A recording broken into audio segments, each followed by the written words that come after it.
Саламатсыздарбы? Мен алгач кебимди Эрнсттин "Сагындым" деген ырынан баштайын. Тирүү туруп өлүк болдум канча ирет, а жүрөгүм тирилбестей сезилет.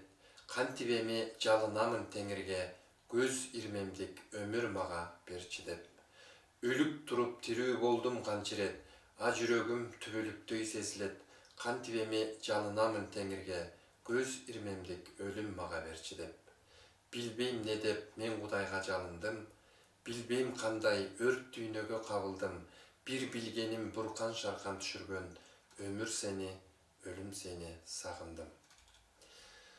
Бир казанда кайнап дешет, ушинтип жазып, ушинтип айтат эл.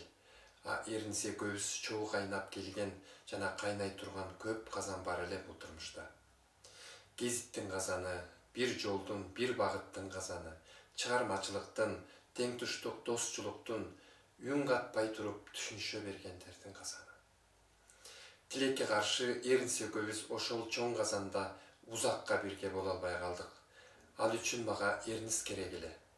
Эрнис бирде казандын ичиндеги ашы болсо, бирде анын оту боло алчу. Эрнис ыр жазгандан сырткары мыкты редактор эле. Сөздөгү кыскалыкты пириндей көрчү, жалаяктай макалалар чалгыдай чабылып олтуруп, бир паста шурудай тизилген макалаларга айланып калчу. Ошол үчүн окумдуу, батымдуу, ананда стилдүү гезит төрөлүп турчу. Деги эле күчтүү таланттарга ээлүүгө чыгыш азап болду.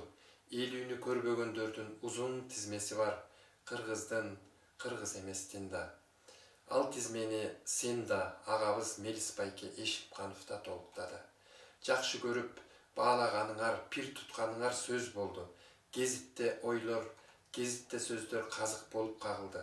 Алар элге, аң сезимге өзгөрүп, көр тирликтен өйдө турганга кызмат кылды. Асаба менен агымды окуган эл кадыресе ойгончу, баш көтөрчү. Мамлекеттик бир да институт, бир да машина экөөң түзгөн гезитчилик элге таасир эткен жок. Союздан кийинки бош калган идеологияны бир болсо силердин гезит толуктап, бош орунду толтура алды. Кыргыз тилдүү журналистикада эки тилдей бирде жазган журналисттер өтө аз. Экөөңдөн кийин оту менен тузу көп журналистиканын орду кадыресе бош калды. Эрнис, сен котормого баш койгонуң жашооңдун жаңы бетин ачканга тете болуп, далайларды, алардын ичинде мени да кубантып аткансың. Ажалдын айттырбай келгени, ал кубаныч тилектин баарын таш каптырды. Ошентсе да артыңда ырларың калды. Өлүмдү бир аттап, өмүрдү бир аттап жазган сөздөрүң калды. Сен эми жүрөктөрдө, жазууларда жашай бер.